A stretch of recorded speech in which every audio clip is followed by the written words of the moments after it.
નમસ્કાર, વીટી વિશેષમાં આપનું સ્વાગત છે। આજે વાત કરીશું ગુલબર્ગ કાંડ વિશે, જેમાં ગુલબર્ગ કાંડ કેસમાં ખાસ અદાલતે દોષિતોને 7 વર્ષથી માંડી આજીવન કારાવાસની સજા સંભળાવી છે। આ સાથે જ એક એઘોષિત પર સજા પણ જોવા મળી કે જે દોષિતોના પરિવારોને મળનારી વેદનાની સજા છે। ગોધરા કાંડ હોય કે પછી ગુલબર્ગ કાંડ કે પછી દેશમાં થયેલ કોઈ પણ કોમી રમખાણ હોય, સજા તો સામાન્યને જ થાય છે। નેતાઓ છટકી ગયા છે। આપણા દેશમાં હિન્દુ અને મુસ્લિમ એમ બંને કોમમાં કેટલાક કહેવાતા નેતાઓ હોય છે કે જે સાંપ્રદાયિક માનસિકતા ધરાવતા હોય છે।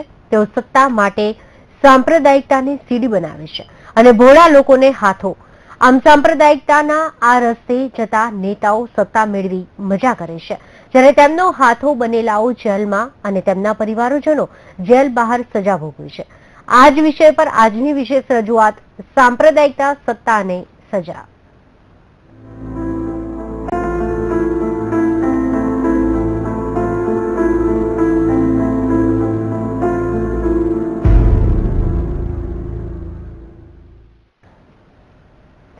ભૂતકાળમાં આપણો દેશ બિનસાંપ્રદાયિકતા માટે વિશ્વભરમાં અલાયદું સ્થાન ધરાવતો હોય છે। જોકે વર્તમાનમાં સ્થિતિ જુદી છે, ત્યારે આપણો દેશ સાંપ્રદાયિકતાને લઈ બદનામ છે। આપણા દેશના નેતાઓ સત્તા માટે સાંપ્રદાયિકતાને શસ્ત્ર તરીકે ઉપયોગ, તેમાં હવે કોઈ શંકા રહી નથી। ગુલબર્ગ કાંડમાં ખાસ કોર્ટે દોષિતોને સજા સંભળાવી છે, ત્યારે વધુ એકવાર સાંપ્રદાયિકતા, સત્તા અને સજાને લઈ લોકો વિચારતા થયા છે। આજના વિષય પર વિસ્તારથી વાત કરીએ તે પહેલા ગુલબર્ગ હત્યાકાંડ કેસમાં ખાસ કોર્ટે દોષિતોને સંભળાવેલી સજા અને અન્યાયથી ન્યાય સુધીની કહાની પર નજર કરીએ। ગુલબર્ગ કાંડમાં સજાનું એલાન, દોષિતોને 7 વર્ષથી આજીવન કારાવાસ। ગુલબર્ગ કાંડમાં 69 લોકોની થઈ હતી હત્યા। ગુલબર્ગ હત્યાકાંડ કેસમાં દોષિત જાહેર કરાયેલા 24 આરોપીઓને ખાસ કોર્ટે સજા સંભળાવી। 24 માંથી હત્યાના દોષિત 11 આરોપીને કોર્ટે આજીવન કેદની સજા ફટકારી છે, તો એક આરોપી માંગીલાલ જૈનને 10 વર્ષ તથા અન્ય 12 દોષિતોને 7-7 વર્ષની સજા ફટકારી છે। કોર્ટે દોષિતોને સજા સંભળાવી। દોષિતો પર ગુલબર્ગ કાંડનો આરોપ, સજા સાંભળી દોષિતોના આંખમાં આંસુ। સજા સાંભળીને દોષિતોના આંખમાંથી આંસુ સરી પડ્યા। બીજી જોડે ખાસ કોર્ટે 60 આરોપીઓ પૈકીના 36 આરોપીઓને નિર્દોષ મુક્ત કર્યા હતા। બાદમાં આરોપીઓને કેટલી સજા ફટકારવી જોઈએ તે માટે સતત 3 સુનાવણી યોજાઈ હતી। કોર્ટે કહ્યું, darkest day of civil society. કોર્ટે કહ્યું, દોષિતો જીવે ત્યાં સુધી જેલમાં રહે। સરકાર આરોપીઓને સજા માફી નહીં આપે। સજાના એલાન સમયે આજે કોર્ટે darkest day of civil society હોવાનું અવલોકન કર્યું હતું। જજે કહ્યું કે આજીવન કારાવાસ એટલે દોષિત જીવે ત્યાં સુધી જેલમાં રહે, પરંતુ સરકાર ઈચ્છે તો સજા માફ કરી શકે છે। જો કે હું ઈચ્છું છું કે સરકાર આરોપીઓને સજા માફી ન આપે। દિવસ 28 ફેબ્રુઆરી 2002 સવારે 9 વાગ્યે ટોળાએ ગુલબર્ગ બહારની દુકાનો બંધ કરાવવા માંડી। સવારે 10 વાગ્યે અયુબ સાયકલવાળાને ગુપ્તી મરાતા તેનો ભાઈ ગુલબર્ગ સોસાયટીમાં દોડી આવ્યો। સવારે 10:30 વાગ્યે લોકોએ કોંગ્રેસના પૂર્વ સાંસદ એહસાન જાફરીને બંદોબસ્ત માટે રજૂઆત કરી।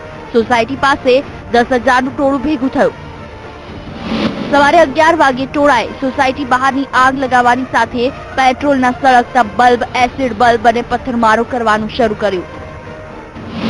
બપોરે 1:30 વાગ્યે રેલવે ટ્રેક તરફની દિવાલ તોડી ટોળું સોસાયટીમાં ઘૂસ્યું।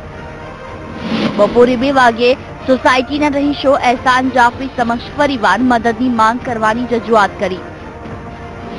બપોરે 2:30 વાગ્યે ટોળાએ એહસાન જાફરીને તેમના નિવાસસ્થાનેથી નીચે લાવીને તીક્ષ્ણ હથિયારના ઘા ઝીંકી હત્યા કરી નાખી। હિંસક ઘટનામાં કોંગ્રેસના પૂર્વ સાંસદ એહસાન જાફરી સહિત 32 પુરુષ, 36 મહિલા અને 2 વર્ષની બાળકી સહિત 69 લોકોના મોત થઈ ગયા। આજથી 14 વર્ષ પહેલા કોમવાદની આગ લગાડનાર દોષિતોને અદાલતે ન્યાય કરતા સજા સંભળાવી છે, પણ સવાલ એ છે કે यह आग कब बुझेगी। Bureau report, VTV news. તો ગોધરા કાંડ પછી ગુજરાતમાં ફાટી નીકળેલા તોફાનો દરમિયાન અમદાવાદની ગુલબર્ગ સોસાયટીમાં હત્યાકાંડ સર્જાયો હતો। આ હત્યાકાંડમાં કોંગ્રેસના પૂર્વ સાંસદ એહસાન જાફરી સહિત 69 લોકોને જીવતા સળગાવી દેવામાં આવ્યા હતા. આ કેસના 14 વર્ષ પછી સ્પેશિયલ કોર્ટે ચુકાદો સંભળાવ્યો હતો, જેમાં 24 આરોપીઓને દોષી અને 36 લોકોને નિર્દોષ જાહેર કરાયા હતા. કોર્ટે ચુકાદો સંભળાવ્યા પછી દોષિતોને સજા પણ સંભળાવી દીધી છે. તો કોર્ટે આ કેસમાં સજા સંભળાવતા 14 વર્ષ પહેલા થયેલ ગુલબર્ગ હત્યાકાંડની ફરી યાદ તાજી થઈ છે. ત્યારે જોઈએ અન્યાયથી ન્યાય સુધીની કહાની.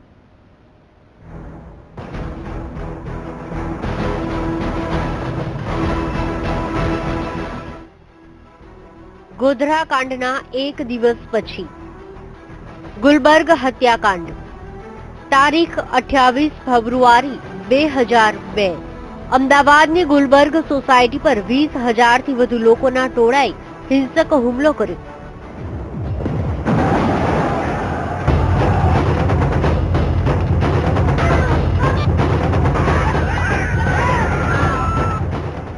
ઓગણત્રીસ બંગલા અને 10 ફ્લેટની આ સોસાયટીમાં એક પારસી અને બાકી મુસ્લિમ પરિવારો રહેતા હતા. કોંગ્રેસના સાંસદ રહી ચૂકેલા એહસાન જાફરી પણ આ સોસાયટીમાં રહેતા હતા. શું થયું હતું તે દિવસે?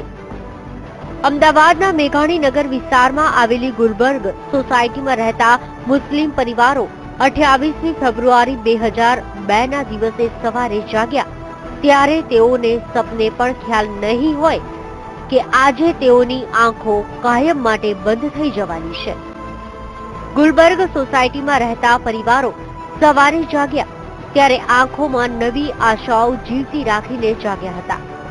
જો કે સવારે ઉગેલો સૂરજ માથા પર આવે તે પહેલા આ લોકોના માથે મોતની આફત આવી.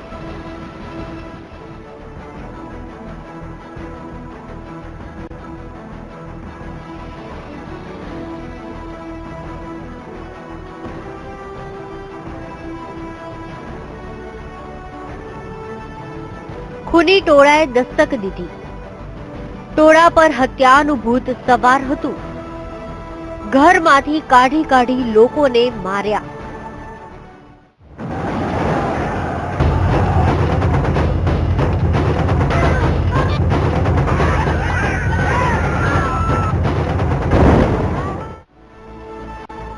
સવારનો સમય હતો. જિંદગી રફતાર પકડી રહી હતી. ત્યાં જ 20,000 જેટલા લોકોનું એક તોફાની ટોળું ગુલબર્ગ સોસાયટીમાં ધસી આવે છે. આ ટોળું મોતનો સામાન લઈને આવ્યું હતું. ત્યારે ગુલબર્ગ સોસાયટીના રહીશોએ તેમને રોકવા પ્રયત્ન કર્યો. જોકે આ પ્રયત્ન જોતામાં ઘર્ષણમાં પરિણમે છે અને પછી જે દ્રશ્યો સર્જાયા તે હૃદયદ્રાવક હતા. હિંસક ટોળાએ માનવતા ભૂલી મોતનું તાંડવ કર્યું અને જોતામાં અહીં રહેતા લોકોની ક્રૂર હત્યા કરવાનો સિલસિલો શરૂ થાય છે.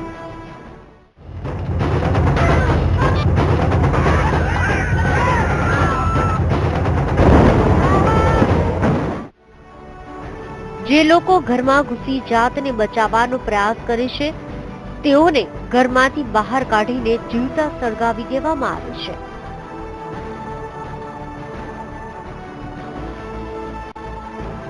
સળગાવી પણ 28 તારીખે જો થયું એમાં એક જગ્યાએ નહીં, જાણે કે એક જ જગ્યાએ જે રીતે સોસાયટીમાં ગુલબર્ગ સોસાયટીમાં હુમલો કર્યો, નવડા પાટિયામાં હુમલો કર્યો, જગ્યા બીજે પાંદડા, બસ એક ટાર્ગેટ હતો. એક જ દિવસમાં આટલો બધા હજારો માણસ મુસ્લિમને એક કોમને ટાર્ગેટ બનાવી અને જે રીતે ગુલબર્ગને ટાર્ગેટ બનાવ્યો.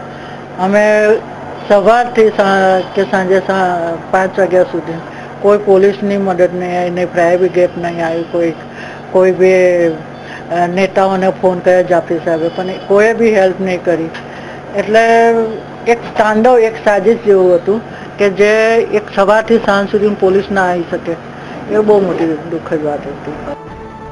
એહસાન જાફરી પર ટોળાએ રહેમ ન કરી જાફરી સહિત 69 ને મારી નાખ્યા.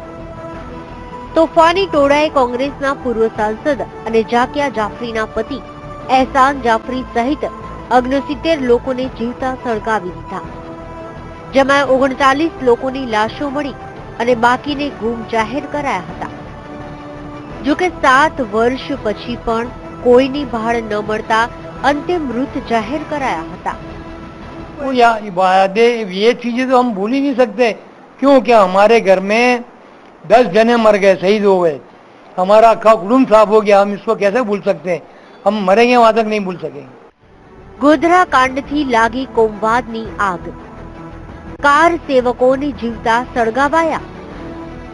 ગુજરાત ભડકે બળ્યું. ગુજરાતમાં આ કોમવાદની આગ લાગી હતી ગુલબર્ગ કાંડના એક દિવસ પહેલા, એટલે કે 27 ફેબ્રુઆરી 2002 ના રોજ. ગોધરા કાંડ, તારીખ 27 ફેબ્રુઆરી 2002. ગોધરામાં કાર સેવકોને જીવતા સળગાવાયા. ગુજરાત 26 ફેબ્રુઆરી 2002 ની રાત્રે શાંતિની ચાદર ઓઢીને સૂતું હતું. અહિંસાના પૂજારી ગાંધીની જન્મભૂમિ ગુજરાતને કોઈની નજર લાગી. 27 ફેબ્રુઆરી 2002 ના રોજ ગોધરા રેલવે સ્ટેશન પર સાબરમતી એક્સપ્રેસમાં કેટલાક લોકોએ આગ ચાંપી. આ આગમાં અયોધ્યાથી પાછા ફરી રહેલા 58 કાર સેવકોને જીવતા સળગાવી દેવામાં આવે છે. ગોધરામાં લાગેલી આ આગ, કોમવાદની આગ, સમગ્ર ગુજરાતને ઝપટમાં લઈ લેશે તેવી કોઈને કલ્પના નહોતી. ગોધરા કાંડને લઈ હિન્દુવાદી સંગઠનો બીજા દિવસે, એટલે કે 28 ફેબ્રુઆરી 2002 ના રોજ ગુજરાત બંધનું એલાન આપે છે. જોકે ગુજરાત બંધ નહીં પણ બર્ન થાય છે, એટલે કે સળગી ઉઠે છે. કેમ કે ગોધરા કાંડના રિએક્શનમાં કોમી રમખાણો ફાટી નીકળે છે. આ કોમી રમખાણની આગમાં અમદાવાદના મેઘાણી નગરમાં આવેલી ગુલબર્ગ સોસાયટી પણ સળગી ઉઠે છે.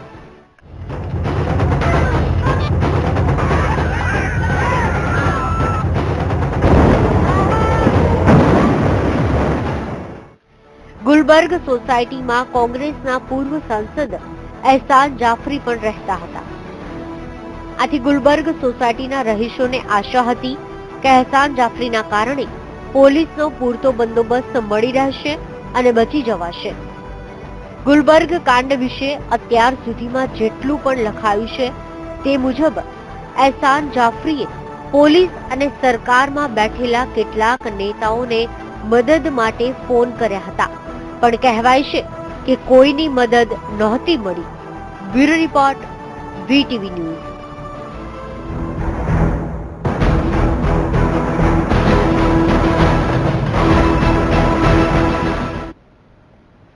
તો આગળ પણ આપણે આજ વિશે વાત કરતા રહીશું, પરંતુ એક બ્રેક બાદ.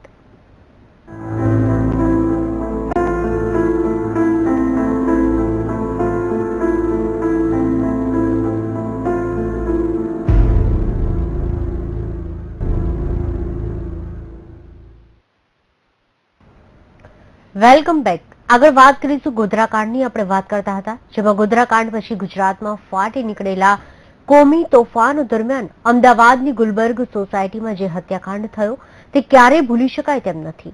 આ હત્યાકાંડના 14 વર્ષ પછી સ્પેશિયલ કોર્ટે સજા સંભળાવી છે, પણ પીડિતોને પૂર્ણ સંતોષ નથી. આ મામલે હજુ પણ કાનૂની લડત ચાલી શકે છે. પણ ગુલબર્ગ હત્યાકાંડના ઘટનાક્રમ પણ એક નજર કરીએ. ગુલબર્ગ કાંડ કેસમાં આવેલા ચુકાદાથી જાખ્યા જાફરી સંતુષ્ટ નથી. તેઓ શરૂઆતથી સરકાર અને ન્યાયિક પ્રક્રિયા સામે અસંતોષ વ્યક્ત કરતા આવ્યા છે. ગુલબર્ગ કાંડ પછી જે ઘટનાક્રમ બન્યો તેના પર એક નજર કરીએ. 8 જૂન 2006 જાખ્યા જાફરીએ પોલીસમાં ફરિયાદ આપી, જેમાં નરેન્દ્ર મોદીને જવાબદાર ઠેરવ્યા. પોલીસે ફરિયાદ લેવાનો કર્યો ઇનકાર.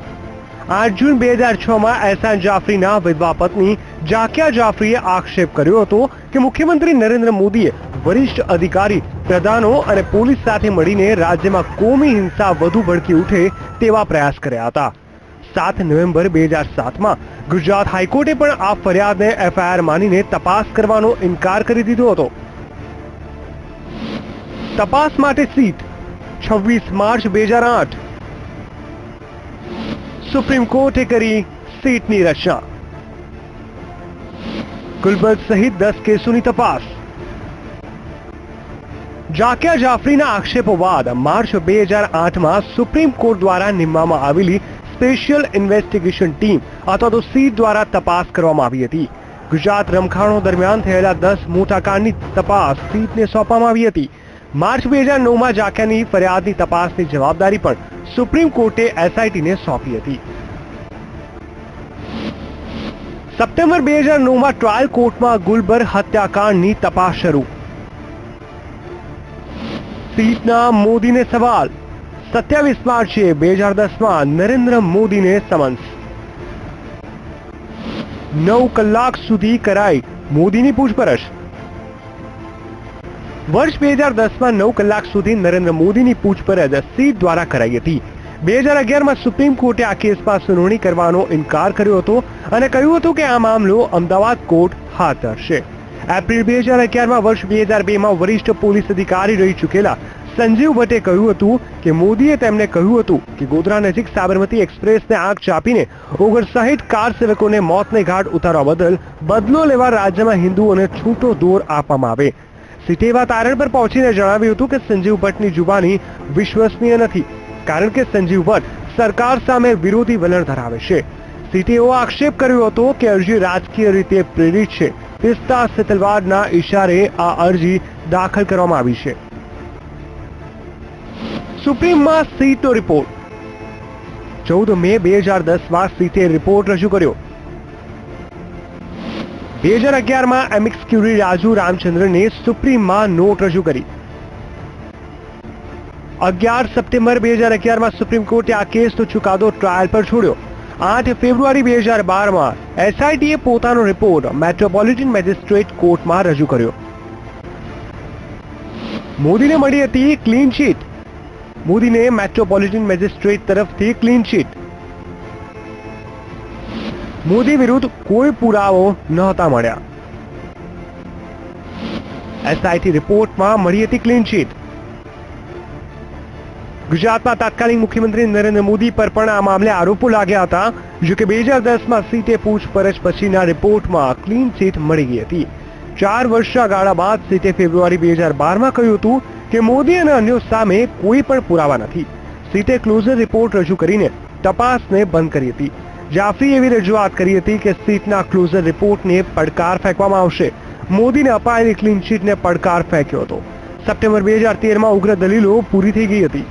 સીટના વકીલ આર.એ. ઝામોરે કોર્ટ સમક્ષ કહ્યું હતું કે જાફરીના આક્ષેપોને ટેકો આપતા કોઈ પણ સીધા અથવા સંયોગિક પુરાવા મળ્યા નથી. જ્યારે જાકિયાના વકીલોએ દલીલ કરી હતી કે સીટ દ્વારા સંબંધિત પુરાવાની અવગણના કરાઈ છે અને મુખ્ય અપરાધીઓને બચાવવાનો પ્રયાસ થયો હતો. અમદાવાદ કોર્ટના મેજિસ્ટ્રેટ બીજે ગણાત્રાએ સીટના અહેવાલને સ્વીકારી લઈને જાકિયા જાફરીની અરજીને ફગાવી દીધી હતી. સુપ્રીમે સુનાવણીના આપ્યા હતા નિર્દેશ. સુપ્રીમ કોર્ટે 31 મે ચુકાદો સંભળાવવા આપ્યા હતા નિર્દેશ. આ કેસ પર નજર રાખી રહેલ સુપ્રીમ કોર્ટે એસઆઈટીને 31 મેના રોજ પોતાનો ચુકાદો આપવા જણાવ્યું હતું. Bureau report VTV news. આગળ પણ વાત કરીશું આજ વિશે, પરંતુ એક બ્રેક બાદ.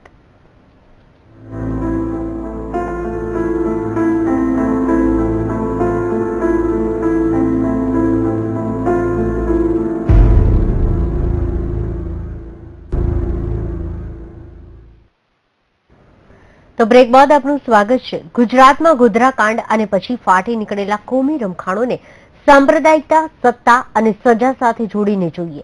ગોધરાકાંડ હોય તે પછીના કોમી તોફાનો હોય કે બધી ઘટનામાં રાજકીય લોકોએ સાંપ્રદાયિકતાનું કાર્ડ ખેલી સત્તા સુધી પહોંચી ગયા. જો કે આ સાંપ્રદાયિક રાજકારણીઓનો હાથો બની હિંસા આચરનાર અને પરિવારજનોને હાલમાં આંસુ સારવાનો વખત આવ્યો છે. આમ સાંપ્રદાયિકતાના માર્ગે તો બંને હતા, રાજકારણીઓ અને ઉપદ્રવીઓ, જેમાં એકને મળી સત્તા તો બીજાને મળી સજા. ગુજરાત રાજ્યમાં વર્ષ 2002માં લાગેલી ગોધરાકાંડની આગ સમગ્ર રાજ્યમાં ફેલાઈ અને કોમી તોફાનો ફાટી નીકળ્યા હતા. રાજ્યમાં ગોધરાકાંડ પછી તોફાનોની 8 જેટલી મોટી ઘટનાઓ બની હતી, જેમાં 7 ઘટનાના ચુકાદા આવી ગયા છે. ગોધરાકાંડથી લાગી આગ. મુસ્લિમ કટ્ટરવાદીઓએ જીવતા સળગાવ્યા કાર સેવકો. હિન્દુ કટ્ટરવાદીઓએ સળગાવ્યું ગુજરાત. 7 મોટા કાંડમાં કુલ 128 ને આજીવન કેદ, જેમાં માયાબેન કોડનાની સિવાય કોઈ નેતા નહીં. આજ દિન સુધીમાં કુલ 155 આરોપીઓને જુદી જુદી સજા સંભળાવવામાં આવી છે. 128 ને આજીવન કેદ, 17 ને 7 વર્ષની સજા, 1 ને 1 વર્ષની અને 1 ને 10 વર્ષની સજા અપાઈ છે. જ્યારે આવા કેસમાં સજા જાહેર થાય છે ત્યારે માયા કોડનાની એવા અપવાદ કેસને બાદ કરતા સામાન્ય લોકોને જ સજા થાય છે. રાજકીય નેતાઓ તો સાંપ્રદાયિકતાના માર્ગે સત્તા સુધી પહોંચી ગયા, પણ તેમનો હાથો બનનાર અને તેમના પરિવારને હાથે લાગી છે માત્ર ને માત્ર સજા. 14 વર્ષથી તે અંદર જ છે. અમારું ભરણ પોષણ હું પોતે જાતે જ કરું છું. હાલમાં કૌટુંબિક જવાબદારી કેટલી છે આપના માથે? જવાબદારીમાં હું અને મારો છોકરો, મારા સાસુ, મારા દિયરો અલગ રહે છે, પણ એ અમને હેલ્પ નથી કરતા કેમ કે મેં લવ મેરેજ કર્યા છે, એટલે અમારા જોડે એમના કોઈ રિલેશન નથી. ખોટું આપ્યું છે અમને.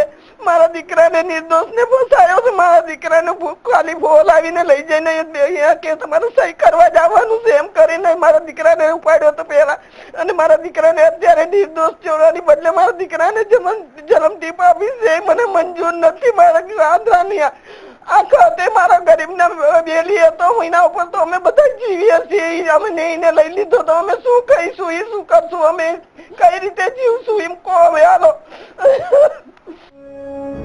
ગુજરાતમાં ફાટી નીકળેલા કોમી રમખાણોના આરોપીઓમાંના એક અતુલ વૈદ્ય પણ હતા, જે વિશ્વ હિન્દુ પરિષદ સાથે સંકળાયેલા છે. ચુકાદાના દિવસે જ અતુલ વૈદ્યની એક જૂની તસવીર સોશિયલ મીડિયામાં વાયરલ થઈ હતી, જેમાં તે નરેન્દ્ર મોદી સાથે ઉભેલા છે. મતોનું ધ્રુવીકરણ કરવાનો પ્રયાસ કરી રહ્યા હતા. મુસ્લિમ સમુદાયના કહેવાતા નેતાઓ, ઓવૈસી બંધુઓ હોય કે આઝમ ખાન કે પછી હિન્દુ સમુદાયના કહેવાતા નેતાઓ હોય, બધા ભોળા લોકોની લાગણી ઉશ્કેરી સાંપ્રદાયિકતાનું ઝેર ફેલાવી સાંપ્રદાયિકતાને સીડી તરીકે ઉપયોગ કરી સત્તા સુધી પહોંચે છે. Bureau report, BTV news.